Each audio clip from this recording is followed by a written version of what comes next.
Alrighty, everyone, welcome back. Doing something a little bit different here today. I have my good friend Maz here with me, who was a player at the DLC in Melbourne on the weekend, and unfortunately was a part of some of the judge calls that might not have felt completely fair, as I'm sure we're all aware and have heard about them over the weekend. But before we get into some of the downsides of the tournament, Maz, why don't you tell us a bit about how you went on the weekend? Hey. Yeah. Thank you for having me. The weekend for DLC was actually quite exciting for me because it was my first major tournament. I had this Diggy Diggy Hole deck, which kind of took me to my champion mat. Took the champion mat from one of the weekends before, so I brought that as well with taking that pride. The Saturday went really well. I think I got some very nice, lucky matchups, and the one matchup that actually I'm not so confident in, I feel like it is kind of swayed the other way. I managed to eke out a draw, so that really helped me get to that position. I ended up in the top 64, so really proud of myself. Really excited for the Sunday. Um, there was a few moments as well where I think I just had chats with some of the international folks as well that had come down and just their stories of how they follow around the DLCs and enjoy the competitive nature. So I think just as an eye opener for myself and as to how serious of a event I'm in, I don't think it really sunk in until Sunday, where there was such a big air of competition coming in just from the lineup in the morning as well. So I don't think I stopped beaming the whole time I was at the event. It was surreal. It was crazy seeing everybody there, common goal and competitive. And I think the community as well, being part of it as I have been, just seeing a lot of those faces that I've done trades with or sold online with and bought cards from those people. Yeah, so I think it's just the right environment to compound the passion that I have for this game. Yeah, for sure. I Fun. mean, you have a lot of local players around you that you sort of see all the time, so you can sort of get lost in those friendships a little bit and sometimes forget how big of a tournament is. You know, people coming from all over the world to play here, you sort of lose that once you're sort of surrounded by your friends. So, yeah, as you say, chatting with some of those international players and, realizing the scope of the game is really quite an exciting moment. Yes, definitely. Um, Comes to Sunday as well. Now we're obviously a lot more competitive, a lot more serious. You can see everybody really just scoping out who they might be versing, things like that. Obviously, people have done the calculations as to who they might be versing as well. I was sitting down with my friends who I play at Flinch. I don't know if you come down to Flinch Coffee and play. They're nice folks. And I also have those same friends go to a Pokemon. There's a few stores locally that I share with these guys. So I sat down and we were talking about the competition, potential decks we might be coming up against. And one of them mentioned to me that he knows the guy that I'm going to be paired up against because we are looking at those pairings. He said he, quite a good friend or quite played a few competitive decks. And the pretty much that guy came around and we started the four of us just chatting. We weren't really too shy about talking about how our decks are going to play out. So I showed him that, well, not showed him, I told him I'm playing the Amber Steel Diggy Hole deck. Not too many exciting changes there. I think I just piloted it as it is and really knew the deck without making it spicy. So I was Mhm. confident in it. My opponent he explained that he was red blue, which is one of my least favorable matchups, but also that his deck is quite teched against Diggy Diggy Hole, which I was quite disheartened. I was like, okay, my first matchup, I think my saving grace was that I was actually top cut, sorry, the top seat, and so I would at least be going first in that. But when he was talking about the kind of spicy he's put into the deck, I was just genuinely like, okay, I think I'm gonna have something to really fight for here, like more than the usual against this matchup. But in like like it felt like a challenge that I want to rise up to because I don't want to really just feel. I wouldn't feel like I've earned anything if every matchup is gonna be favorable. You know what I mean? Mhm. Yeah, So for sure. uh, the guy, our friends, we were just talking through as well, and I think one of my other friends who's playing red purple, he also found out he's matched up against uh, blue red, and Nathan, he was the last one. He was number 64, so he found out he's up against Din first game. So he was just like, I'm just happy to be versing my idol. So I think he just took it in his stride that already he's going to be up against one of the greats. Um, but yeah, so against my opponent, I had we were discussing, and he was constantly reminding that he has gone to this competition and that competition, and kind of like started bordering a little bit like, okay, let's we kind of get this information. It's great. Like I think I know that we're gonna have a challenge. I would steer the conversation to like, okay, what do you think about the next set cards and stuff like. We're still in the setup phase, right? So it wasn't just like we weren't all the way into the competition. Or I felt at least I felt like we weren't all the way into the competition yet. But I think he was very much focused on what our match is going to be like, and so the conversation would just come back that way again. So I was like, okay, yeah, well, maybe he's just proud of, having made it this far as well, and he's talking about having defeated a bunch of Amber Steel Dicky Hole decks as well. And so, yeah, I asked him more about it, like, what are the spicy techs? I mean, do you care to share? He said, I'll show you. You'll see during the 5 minutes, right? Like, and I accept that. Like, you don't want to give away too much information. It gives your opponent more time to really assess. And likewise, I didn't, give any specifics as to, what my deck might be, even though you could probably guess because it's stock standard. Yeah. How it went down from there is that when we were then seated, I went through, like, we were allowed to at that point use our phones and things like that. So I'm going down the list of maybe potential spicy decisions and whatnot that might be going into the deck, and he was open to conversing. So him and I were just talking about, okay, and I got kind of focused into it. I got really focused. Okay, if this is the matchup that I'm most disadvantaged against, I might as well really think about it. So I asked him, maybe is it this card? Maybe it's Captain Hook, right? Maybe it's this or Vitalisphere combo with some other character, and it ended up being, I think, Milan on the deck list as well. So um, I was like, oh yeah, that's a pretty spicy deck and whatnot. So when we had the character sheets revealed to us, there was a lot of choices that I felt like, okay, this is very much targeted, and that was pretty much in line with what he was saying. Um, what I felt like is that this kind of deck would probably have still suffered if the matchups were any different. I didn't ask him about what kind of matchups he had in day one, but I was like, this is a very like not Hail Mary, but it just seemed like, okay, well, either you pilot it very, very good and you know the deck in and out, or you've gone, I'm likely going to see 70% this deck type, and that's what I'm going to go for. So I said, okay, well, kudos to him to make this 64. I'm going to think about every single play here. What's the potential of his Gaston and Vitalisphere coming down? I saw 2 Vitalispheres, I think it was, and 4 Gastons. I saw 3 Hiram Flavershims on his deck list, and that was a little odd. I was genuinely about to bring it up in conversation, but I thought I've got 5 minutes here. If I don't think about what cards I need for turn 1, turn 2, turn 3, turn 4, and really just play out, that in my head before this game, I'm probably just going to set myself up for failure. So I didn't, Yeah. I didn't, I didn't really talk much at that point. I think he was very much looked at my deck list, and like I said, very straight cut version of the deck. Didn't really need to look at it for that long. So he then obviously put the deck list to the side, and I think, look, painting it in a better light than what I personally felt. I think he just wanted a bit of conversation, so he kept asking, is this the deck list that you thought? Is this spicy, or what are those choices? Things like that. I even asked the judge over for a few of the cards to be shown, because at this point, when the deck list is shown, you can't use your phone.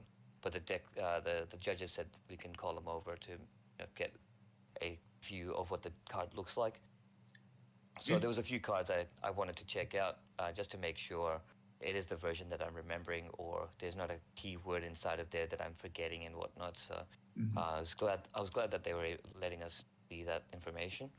Um, but I think I thought about some of the plays and the turns like too specifically and whatnot.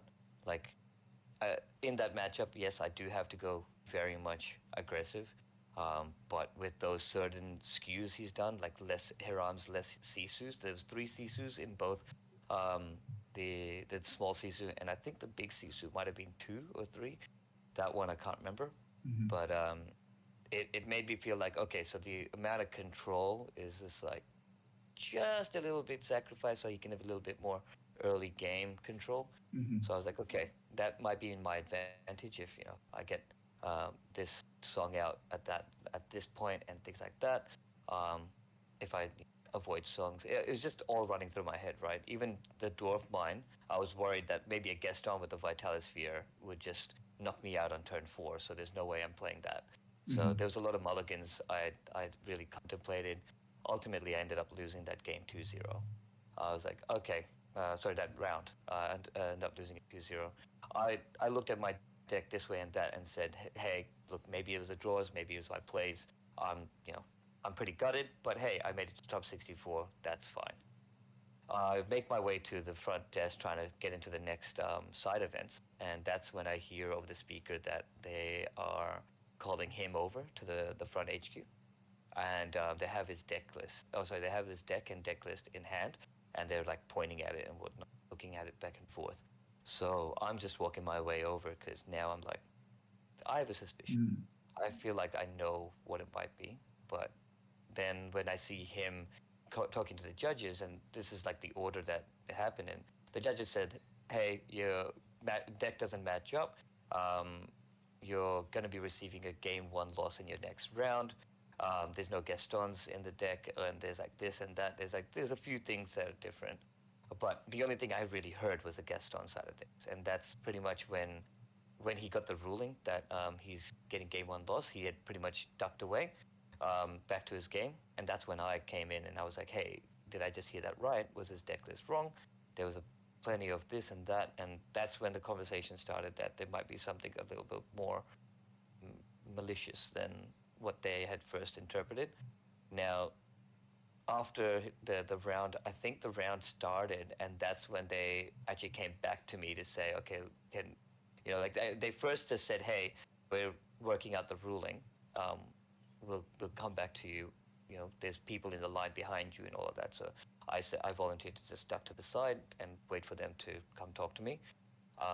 A few minutes passed, and then I came back to them, being like, hey, can we just talk about this properly? Because I've been knocked out, and if it is potential cheating thing, then I feel like we need to sort this out now. Hmm. But by then the next round had started, so I was already feeling like there's probably not going to be anything that happened today, which is already putting me in a bad mood. But I talked to them, and they said, well, in light of what you have told us, and I told them everything from how he's talking about how he's won championships before, and how he's was talking about spicy techs and all of this, and how I mulligan specifically, the kind of painted the picture that there's an intentional attempt to subvert what my expectation was of the matchup. Um, and with that, they pretty much said to me, well, after you've said to us, and the conversations you've had with them, we, like before, we'd already made a investigation and started an investigation, but after what you've told us, we are escalating that investigation, so it's going to a higher level of seriousness. And for me, when they said that, it was kind of like a punch in the gut that like it should have taken me to approach them, make that happen. You know Mm. what I mean? Like if they had noticed something was wrong with the deck list, the first instinct should have been that who else was affected by this, rather than is this just going into the next round, right? Yeah, I exactly. that's a personal thing, right? Like opinion that like, hey, the judging should have been, or the investigation should have been a little bit more thorough before they made a ruling.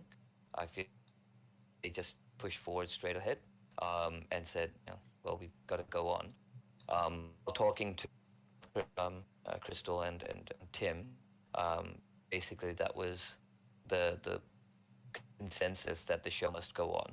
I think at one point they did say that, or Tim, that um, is that we need to just keep things going. So obviously at that point I just said, hey, who am I contacting? I feel like one, the like this is when I started breaking my um, uh, I guess civility. I just feel like okay, I feel very wronged here. I feel very much that um, because deck lists weren't checked before the tournament, and I sourced it down to the issue, or I feel like the issue was that there was not enough staff for it. That's the reason why the deck lists weren't all checked before the round. That's what my personal opinion is. I raised that. I said that. I said, hey, also this process, this entire process where the investigation started with the offending player and ended with the starting offending player didn't include any victims like myself. I feel like that whole process is rather cold and disjointed. I said that to them as well. And basically, they said, this escalation with Ravensburger, also, yeah, with tech team and all of that, is going to go forward, but we can't really promise anything in regards to compensation or when they'll get in touch with you, if they're going to get in touch with you, anything like that. And pretty much that was the end of it with them. So the rest of my day was just trying to figure out what can I make the best of this, right? Obviously, it's a bad shit kind of. Sorry, apologies. It's a bad situation for me. I'm not happy, obviously. Um, I've kind of felt myself getting a bit more bitter over the last few days. Honestly, keep thinking about that thing. So Mhm. apologies to anybody I may have lashed out to. But the whole situation for me just felt like it was one-sided. That like they could have done more. Mhm. They were very concentrated on this is the rules. We have seen that this when this happens, you must do this in response. But I feel like there was no investigation of intent to see if there's a higher caliber of rule violation done.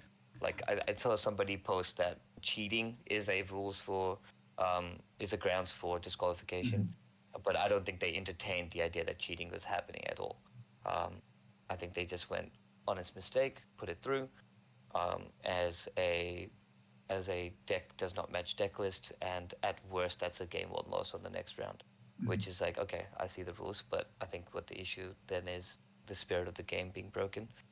Um, yeah, so I Yeah. guess I guess that's it in a nutshell. Mhm. Yeah. So obviously, there's a sort of few things here to unpack a little bit more. First of all, obviously the matchup's already unfavored for you, so it's quite an interesting claim to say that they've already teched for this matchup that they're already favored against. And maybe that was the case. Maybe they're expecting a lot of that deck, but it also seems a little bit weird. And you say you come back to this sort of intent for cheating, and I think that's something that's very difficult to prove a lot of the time. And especially when the judges aren't there, when the cheating is actually happening, going back and sort of just taking people's words on it can get to a sort of a slippery slope where people can sort of start fishing for DQs. So it's quite difficult, obviously, to claim this intent for cheating. Hmm. One thing I sort of, I'm sure people watching the video are wondering, but did you ever, was there a point during the game where you sort of saw a card that you don't remember being on there, or maybe thought you saw too many copies of a card, or was there any point during the game that you thought,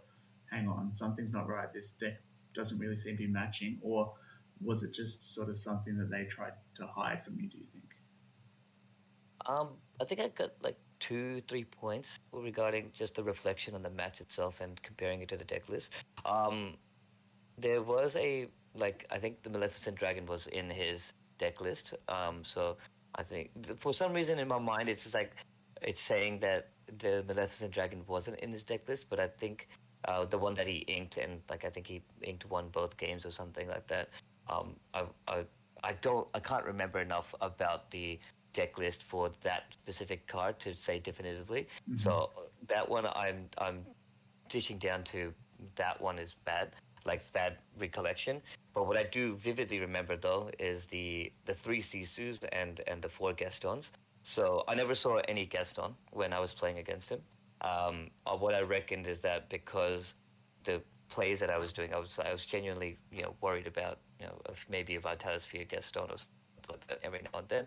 Not always, obviously. You're not constantly playing around one specific combo, obviously, but I felt like when he had the opportunity to TPO something or How far I'll go has options. I think that's when those cards were disappearing, and that's I was like, yep, okay, very I understand why that's going into the inkwell rather than being played out. That Hmm. was one of the things that I was like, that's a weird push into that deck.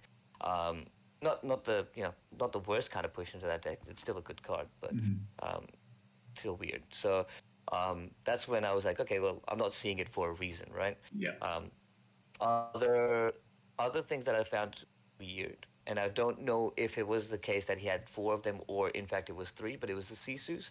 Now we both shuffle decks, so there's no issue for me about shuffling or where those Hmm. cards came from. But both of the games that I lost with the opponent, um, I saw all three baby Sisus, the daring visitors, and at least two in each of the games of the big Sisu. So for the daring visitor, for me, like it happened, all three of them on the field before turn 10, 12, something like that. Hmm. And both games, I was just like, I wasn't thinking about the shuffle. I was thinking more about how probable it was to get all three copies in the first 15, 20 cards of the deck, Hmm. which is it happens, and I that's why I didn't really second guess it at the time. But now that I know that certain cards weren't in his deck, it makes me feel like there were more copies of that deck than I should have been expecting. Yeah. And that I don't know what the actual deck list was. I didn't stick around and I didn't ask for that information, so it's speculation. I'm not going to say that this isn't speculation, that this is the gospel and whatnot. He could very well have been running just the three of both. So Yeah. um, I'm not going to go out on the limb for the fact that I don't know, but Yeah. the thing that I do know is that his deck list was not the same as Yeah. the deck. And I think that's confirmed by the judges, doing the Like, deck check and giving the punishment for the next round. So I don't think there's any question about the deck list being wrong. And unfortunately, yeah, the deck being Ruby Sapphire having that ability to potentially hide cards that they draw from the opponent into the inkwell can make it difficult to sort of, realize any deck list errors as well. Um, I'd like to talk a little bit about sort of the potential advantage gained from this because, obviously in other trading card games, there are deck checks going into Top Cut and different punishments for that as well. Now, I come from a Pokemon background where if you have a deck list error sort of going into Top Cut, at least in sort of your local tournaments, you'll be getting a game loss guaranteed. And in some of those bigger tournaments, depending on how long it's been, you can sometimes even get just a match loss or even a DQ if they think sort of cheating is, a possibility there. So again, it's really hard to sort of claim if someone's cheating or even prove that, but I think certain things can sort of lead you one way or the other. Now, the difference between sort of Pokemon and Lorcana is that it is an open deck list top cut. So I would argue that the advantage gained from having an incorrect deck is far greater than in a closed deck list. Now, obviously, in a closed deck list, you're going to be playing around every possible card you think might be in there. Maybe not all the time, but you're sort of working with less knowledge, so sort of your opponent putting out false information isn't as impactful on your plays. However, when you've got perfect knowledge of what's in their deck, false information is going to have a much greater impact on your plays. And I think this sort of leads into the discussion of is a game loss in the next round enough of a punishment for providing such false information that it impacts plays so hugely. And I I think that's think something, yeah, could you speak to what your thoughts are on that? yeah, definitely.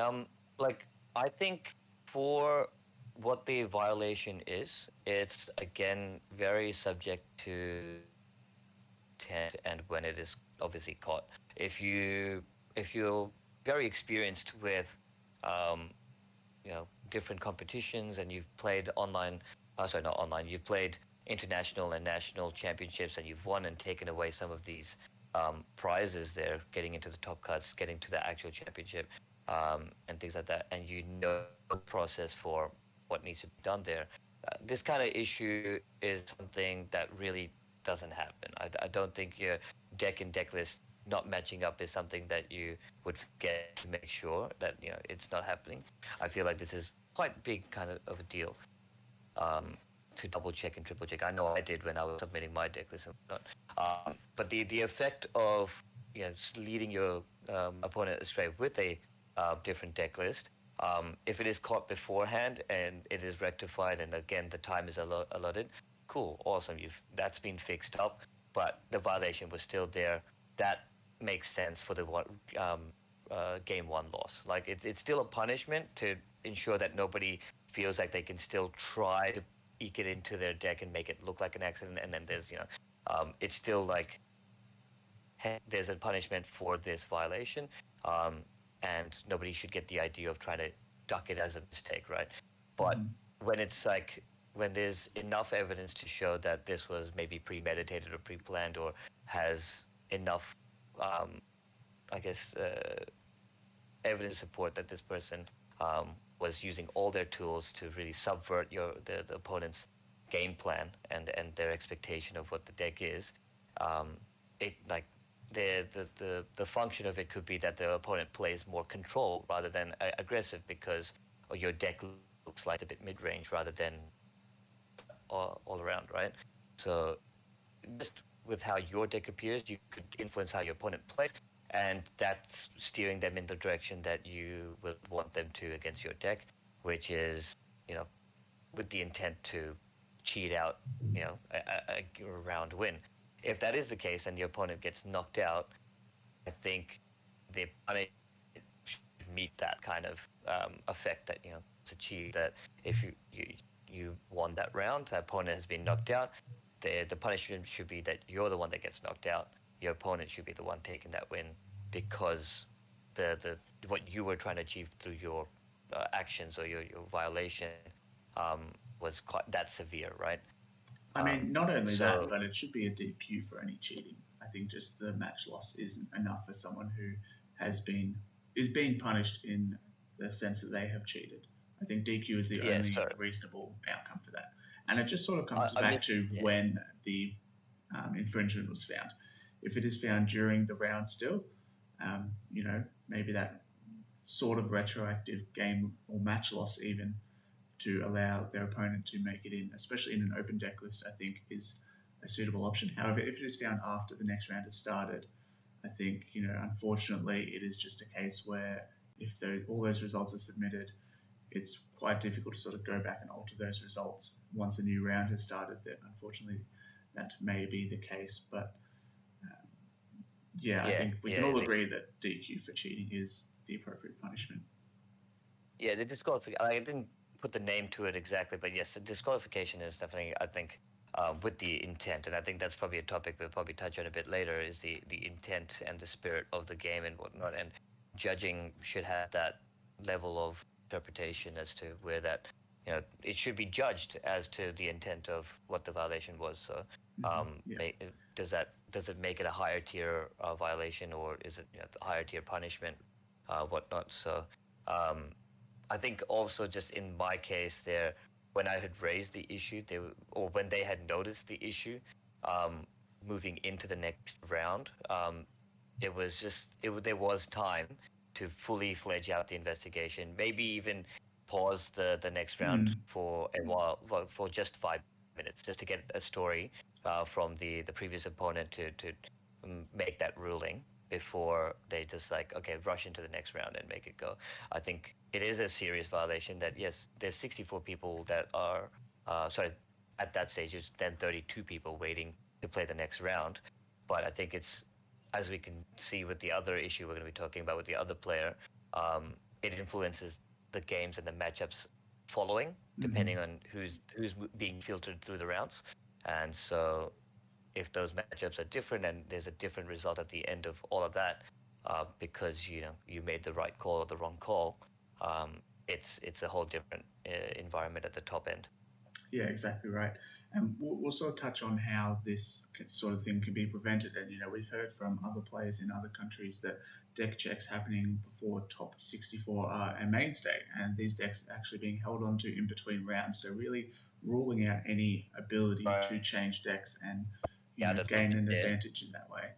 So, I think, obviously in Australia, we didn't quite have the staff in order to do these deck checks at the start of top 64, and as a result, we're sort of left with these situations which are less than ideal.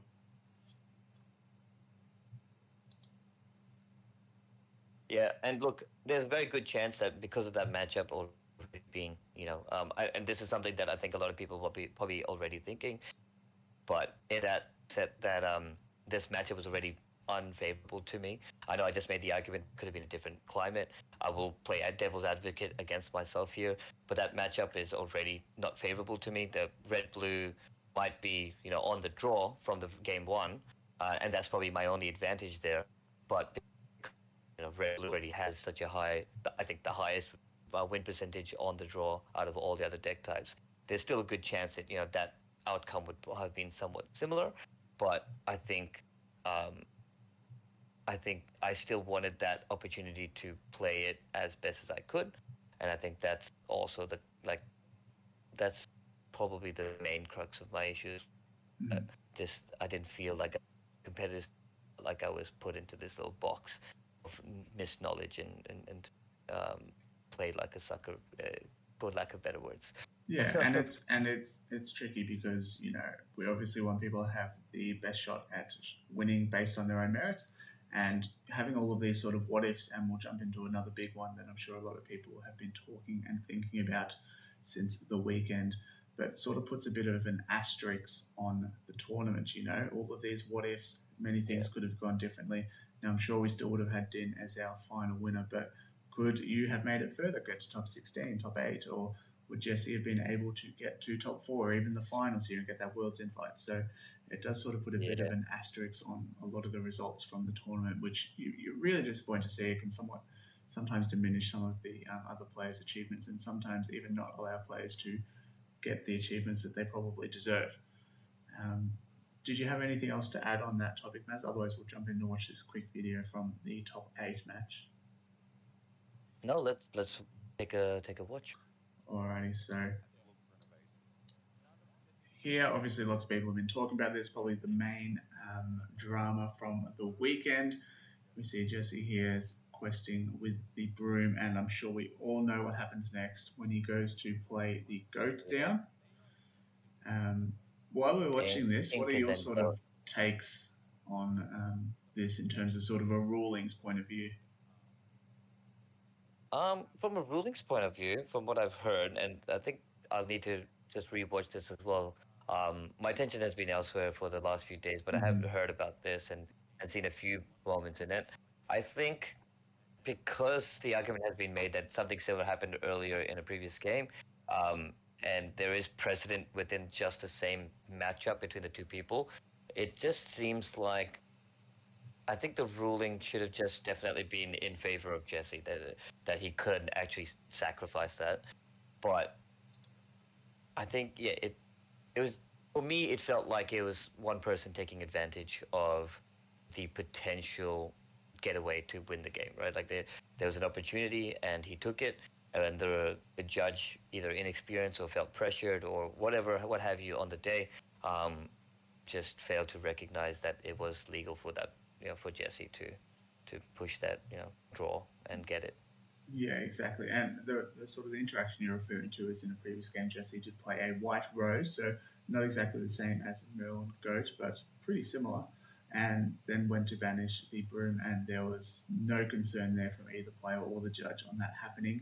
The only difference this time is that there is a Maui shark on the other side of the board to take advantage of that exerted broom. So read into that what you will, but I think one sort of important thing, not really related to the punishment or the penalty here is that you know no player is going to be at fault for calling a judge over for something they're not sure about, and it's really hard to determine the intent here as well. Obviously, I'm sure people will make their assumptions, whether they're correct or not. I'm not going to touch too much on, but I think what people shouldn't be taking away from this is that calling a judge makes you look like a cheater. That's almost never the No. case, and I think the main sort of disappointing thing coming out of this is the fact that the judges ruled in the way they did. Now, again, no harsh words towards the judges. They haven't been trained in sort of this area. A lot of people come from other card games and aren't as familiar with this game, and wrong rulings are bound to happen. I think the confusion here is that I believe in Magic that triggers that happen do not automatically go in the bag, and you know in Lorcana apparently they do. Now again, I'm not a rules expert, but I've sort of heard both sides of it. One saying that triggers, once they're in their bag, need to be announced in the order before the first one is resolved. So basically, and that's in the rules. I've read that one that that technically Jesse needs to announce that he's going to do the goat first and then the broom, so that once the order is set, it can't change. However, in this instance, there are only two triggers that have occurred: the goat war gain and the broom banish. So by completing the goat one first, I believe it is implied that the order will be goat then broom.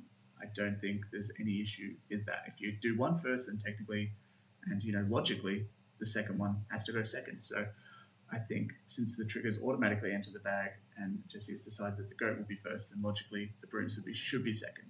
So I'm along with everyone else in the community, a bit confused by how this ruling was made. And again, it's hard to say whether this ruling would have allowed Jesse to win the game, but again, just adding that little asterisk to the results here in the tournament. And it's a bit unfortunate to see him sort of miss out on that opportunity to win, based on his merits rather than a unfortunate judge ruling. One of the things that the judges beginning of day two, but also in day one, was that if you're ever in dispute with the judge as well, you can call out for the head judge. I think in Jesse's situation, he was in his right to call the head judge. Just let the situation didn't go as he had expected, kind of just threw him off enough to forget that fact. I think that's probably also why he didn't take advantage of challenging that ruling with the judge. And I think, yeah, for him, it was just unfortunate that that ruling was initially made. Yeah, and I mean, again, interestingly, I don't think that was something that was mentioned at the start of day one. I think it was only a day two thing. I'm not sure if you heard differently, but I didn't recall anyone at the start of day one saying anything about appealing to a head judge. Do you recall that happening at all? I'm pretty sure there was the announcement as who the head judge was, and he had introduced himself as the person you go to if you have a dispute with the judge's call. If I may be mixing my day two introductions with my day one, but I feel like day one the expectation was set for that. Yeah, it would be interesting to hear from other people who are at the tournament if they, were aware that they were able to challenge judge rulings or not, because I think that's something that a lot of newer players definitely wouldn't have been privy to at the time. A few other sort of judge rulings throughout the day that I thought weren't necessarily wrong, but just a bit inconsistent. Just a few with myself that I noted was the triggering of the Flynn ability. Now, a lot of the time I've been told that that's a mandatory trigger, that it can't be missed, and it is the job of both players to maintain that board state. However, I've also heard from other judges saying that that trigger is actually a may trigger, and if you miss it, then unfortunately it is missed and can't be added on retrospectively.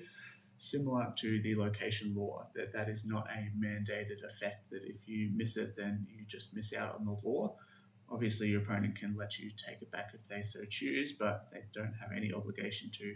And just hearing some of these different rulings from judges sort of reiterates the need for more clear rulings or just training for our judges attending these events, as not having a formal judge program really sort of hinders the integrity of the game.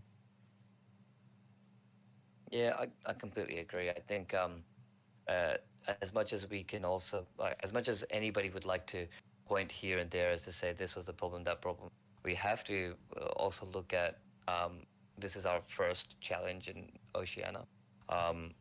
This scale of event hasn't happened before, and the resources supplied, though on the surface looks like, hey, we were given a large venue, we were given that promo material, we were given a good space of a good number of judges and the like. We don't see in the back end how much organization was done. We're not sure. We can't comment on that, but I think we all do know this fact that there is no training for the judges. There's no there was nobody from Ravensburger directly to train or be on site for this tournament. It was very much put into the hands of pack games there. Also, yeah, and I think that that's an element that needs to make be in the mind as well, that uh, the resources weren't fully or holistically there. Yeah, exactly right. And one sort of final ruling thing from day one that I'll talk about before we wrap things up. Another sort of instance of, colloquially saying rule sharking, funnily enough, with a Maui half shark again, was two players sort of playing at the top tables. I believe it was the final or second to last round, and they were sort of playing it out. So both were guaranteed already for day two, but just playing for that higher seeding. Um, the opponent sort of called judge after the player had challenged with a Maui half shark, banished another Maui half shark in the process, had put their own Maui into the discard, and then went to grab the action out of the discard from it. Now their opponent called judge and said, "No, you can't do that. You've already resolved the challenge and have missed the trigger." Now, the judge came over and ruled that yes, the challenge had completed and the character banished, which I believe was the correct ruling in this stage, as the Maui says when you challenge, which has to happen during the challenge, and then the game state check will happen after you've completed any triggers in the bag there. I'm not 100% sure if that's the ruling, and I know there are other things that sort of might not necessarily work in that way. But yeah, so the opponent wasn't able to grab the action out of the discard pile. Whilst I believe this was the correct ruling, I think we need to start looking at intent a little bit more from players. If especially in this newer card game where the rules aren't super clear to people who haven't played TCGs before, unfamiliar with this concept of the bag, if they're doing things that match up with what the cards do, even if it's not specifically in the right order, I think we should have a little bit of leeway and maybe just some learning experiences, even things such as a warning, because mistakes like this don't affect the outcome of the game, really. The rulings do, but the players doing it in the correct order, I think, has no impact on the actual outcome of the game. If a player were to grab the action before they put their Maui in the discard pile, they don't get any extra information. It won't change their play if they put the Maui in the discard pile first. So why are we not just letting players do these actions and just letting them know that for next time, maybe giving them a warning, and then if they do it again, then escalating the punishment? Like, these are easily reversible game states that people are getting punishments for, which seems a little bit absurd to me. I think coming from Pokemon, where small mistakes that can be reversed easily bear no punishments, we should sort of be taking that across and trying to have these games decided on merits and skill rather than just judge rulings that sort of put people at a disadvantage for making small errors. And I believe there was a lot of similar comments on the stream about players not untapping their ink first as well. And whilst that's technically in the rules, are we going to start giving players game losses when they don't untap their ink before drawing for turn? I think that is definitely a place where I don't want the game to go, as it could be really harmful for a lot of newer players as well. Maz, what are your thoughts? Yeah, I think there's a few points to unpack there. Very much, I agree. Lorcana is a lot more forgiving than my experience with Magic the Gathering. Maybe not as much as Hearthstone, but yeah, it's like sits somewhere in the middle where that it acknowledges that both players are very human, and it kind of in every step of the way gives the opponent, also give players that opportunity to hopefully just take a bit of extra time, make sure that they're making the right choices and playing through, and things like the locations, being able to bring in the lore if you've forgotten about it a bit later in the turn, right? There's these things in the rule that's like say that it's both players' responsibilities to make sure things are upheld as well. So it feels just like there's a smoother play. It feels like everything you intended to do can happen even if you mistakenly forgotten about it. Um, and I think that's what's bringing people to the game itself. It's giving that hope that you don't get punished for every small little infringement and whatnot that you do. Um, the side of me that's not wholly agreeing is that if there is um, that worded that worded trigger that says when you're attacking and the like, and you then decide after the fact that actually you're going to grab this out of your discard pile.